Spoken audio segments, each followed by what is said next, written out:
पीयूष सिंह लिखते हैं, प्रणाम गुरुजी। Recently my heart has been heavy because of a family situation. The friction between my mother and father has increased. My brother and I are very worried for my mother, especially now that we are in a different geography. Trying to talk to my father only makes him angrier and he has never listened over these years. This situation is testing all my understanding and spirituality, and I feel a strong sense of helplessness, frustration, worry and anger. The only thing I can do is to wish for a peaceful solution to come up on its own. Guruji, what is the best way to be in such situations?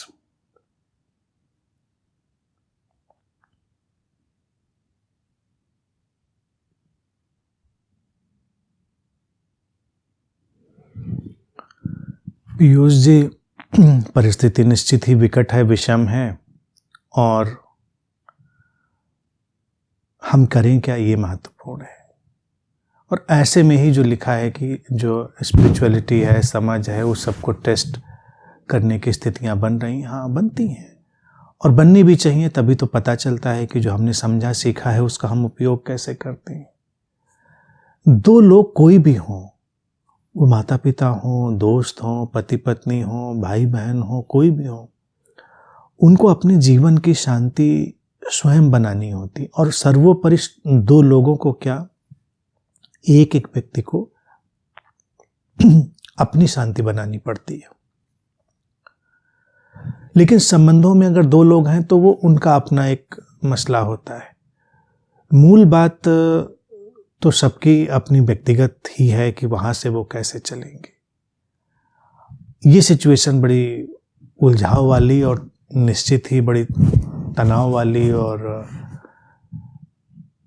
विचित्र सी बन जाती है जब माता पिता के बीच उलझाव हो और बच्चे वहाँ पर फंसे हुए हों, क्योंकि वो क्या करें, वो दोनों तरफ की चीज़ें देखते हैं। और कभी कभी स्थितियाँ देखिए अलग होती हैं, कभी कभी दोनों गलत होते हैं किसी न किसी पहलू पर, और कभी एक व्यक्ति कुछ ज़्यादा उपद्रवी और गलत होता है। अब ये मापने का कोई तरीका सीधा नहीं है, हम कुछ भी करें थोड़ा बायस होगा ही, लेकिन इसमें शोषक और शोषित वाला एक पहलू हमको देख लेना पड़ेगा। कौन व्यक्ति ज़्यादा शोषित है, कौन व्यक्ति ज़्यादा पीड़ित है, दोनों में से। और हम चूंकि बच्चे हैं, दोनों हमारे माता पिता हैं, तो उत्तरदायित्व तो हमारा दोनों तरफ बन रहा है। तो हम उसमें विवेकपूर्ण ढंग से जो भी अधिक पीड़ित है उसकी अधिक सहायता करें और कोई वैकल्पिक व्यवस्था हम बनाने की कोशिश करें। दुखद तो होता है कि उम्र के एक लंबे सफ़र के बाद लोग द्वंद्व में उलझें, लेकिन जीवन तो ऐसा ही है। उलझते उलझते उलझते लोग पूरी ज़िंदगी निकाल देते हैं और समाधान नहीं ला पाते। अच्छा ये हो कि जल्दी जल्दी समाधान लाने चाहिए। संबंधों को कभी भी कैंसर में नहीं बदलने देना चाहिए। स्थितियां अलग हैं, दूसरी आप बाहर हैं, वो यहाँ पर हैं, मैं समझ सकता हूँ सारी चीज़ें। तो इसका प्रैक्टिकल सल्यूशन ढूंढें। बहुत सारा देखिए प्रैक्टिकल सल्यूशन धन से निकलता है। इसीलिए मैंने हमेशा कहा है कि मनी को कभी भी अंडर एस्टिमेट मत करिए, बहुत इम्पॉर्टेंट है। क्योंकि जीवन जीने के लिए कुछ सुविधाएं चाहिए, कुछ सहूलियतें चाहिए, वो आवश्यक हैं। और अगर वो उपलब्ध हैं तो बहुत सारी चीज़ें आदमी ठीक कर लेता है। क्या उलझाव है क्या नहीं है मैं नहीं समझता, तो कुछ उपाय ढूंढो प्रैक्टिकल। जो भी आपको माँ के लिए लगता है, एक अलग फ्लैट ले दो और उनको सुविधाएं दो, धन दो और अपना काम करें। वो जैसे भी बनता हो, मतलब यही सल्यूशन है। क्योंकि अगर हम समझाने की कोशिश करें कई बार, तो अगर स्थिति समझाने वाली हो तो जो परिवार के लोग हैं वही अच्छे से जानते हैं कि स्थिति समझाने वाली है कि नहीं है। बीमारियां देखिए दो तरह की होती हैं। काउंसलिंग से ठीक हो जाएंगी, समझा के, लाइफ स्टाइल से बदल के, या कोई दवा दे के ठीक हो जाएंगी, या सर्जरी करनी पड़ेगी। तो बिना विचलित हुए हमको तीनों चीज़ें पहले एक्सेस कर लेनी चाहिए। देखना चाहिए कि ये लाइफ स्टाइल चेंज करके समाधान निकल रहा है समस्या का, सबसे अच्छा है, वो निकल जाए तो इससे बेहतर कुछ नहीं।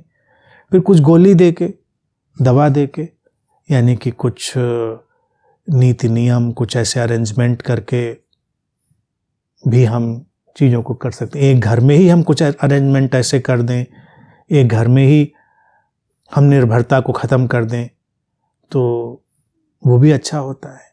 अब आजकल के समय में जैसे छोटे घर होते हैं, फ्लैट में लोग रह रहे हैं, और फ्लैट में रहते हुए आपस में द्वंद्व हो जाए तो कितनी मुश्किल है। आते जाते टकराएंगे, झगड़े करेंगे, सब वो करेंगे। तो ऐसे में अलग फ्लैट होना बड़ा ज़रूरी हो जाता है। लेकिन कल्पना करो घर बड़ा हो, तो मैं हमेशा प्रेफर करता हूँ अपना कमरा अलग रखो, अपना बाथरूम अलग रखो, और संभव हो तो अपना किचन भी अलग कर लो। फिर तुम अपना जानो, वो अपना जाने, उलझो नहीं किसी से बेकार में। भाई समाधान, सौहार्द तब तक ठीक है जब तक सौहार्द चल रहा है। जब सौहार्द चल ही नहीं रहा है तो व्यवस्था का कॉन्शियस सेपरेशन, सचेतन अलगाव एक सर्जिकल मूवमेंट की तरह आवश्यक हो जाता है। और इसको दिल से नहीं लगाना चाहिए। दिल से लगाने में क्या है, भावुकता में हमको बहुत लगता है ये अच्छा है बुरा। चंद दिन का जीवन है, छोटा जीवन है, तो उसमें शांति से, आराम से जी लेना अच्छा है। अगर रोज बेकार की किचकिच किचकिच हो ही रही हो तो उसका यकीन मानो 95% समाधान धन और सुविधाओं से पैदा हो जाता है। बचा 5% भावनात्मक, तो वो ध्यान और अध्यात्म से हो जाता है। समझदारी थोड़ी लाए व्यक्ति, अपने को सबल बनाए अपने अंदर से, तो किसी के ऊपर कोई भावनात्मक निर्भरता भी नहीं रहती और व्यक्ति आगे चल जाता है। तो without any emotional entanglement, go ahead, take decision without any guilt. और अपने को कभी कभी कृष्ण समझ लेने में कोई बुराई नहीं। कह लो महाभारत में पहले हमने शांति वार्ता कर ली, नहीं माने, उपद्रव कर लिया उसी में, फिर हमने कई बार कोशिश कर ली शांति वार्ता की, फिर हमने प्रस्ताव दे दिया कि भाई इतना ही कर दो, ये एक कमरा, ये एक चीज़ें, जैसे उन्होंने 5 गाँव की बात करी, भाई इतना ही दे दो तो ख़त्म करते हैं इसको।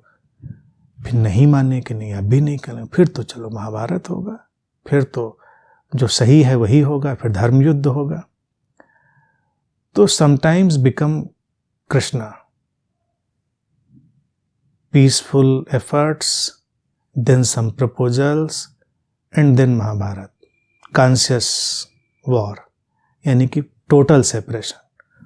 और जो जिस परिस्थिति में उचित लगता है, take decision without any guilt. 4 दिन तो हम कहते कहते अटक जाते हैं। अब आपकी माँ के लिए कहें तो कुछ पॉइंट में कुछ ज़िंदगी बची, उनको झंझट में क्या डालना, उनको सुविधाएं दीजिए, आराम से जियो, कह दो घूमो फिरो, मस्ती करो, चिंता मत करो किसी बात की। पिताजी की भी भाई परवाह करो, वो भी फादर हैं, तो ऐसा उनके लिए भी कोई शत्रुभाव रखने की आवश्यकता नहीं।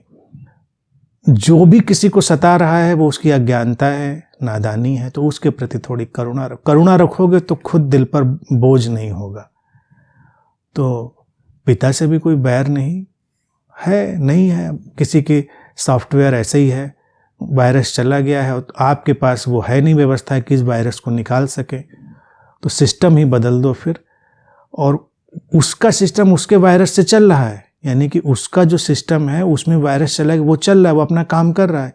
लेकिन जब आप उस सिस्टम पे काम करते हैं तो उस वायरस के चलते जो आपकी प्रोग्रामिंग है उसमें काम नहीं करती, और आप उस वायरस को निकाल नहीं सकते, तो उसको अपने सिस्टम पे काम करने दो, आप अपना नया सिस्टम ले आओ। ठीक, टेक इट इजी। हुँ?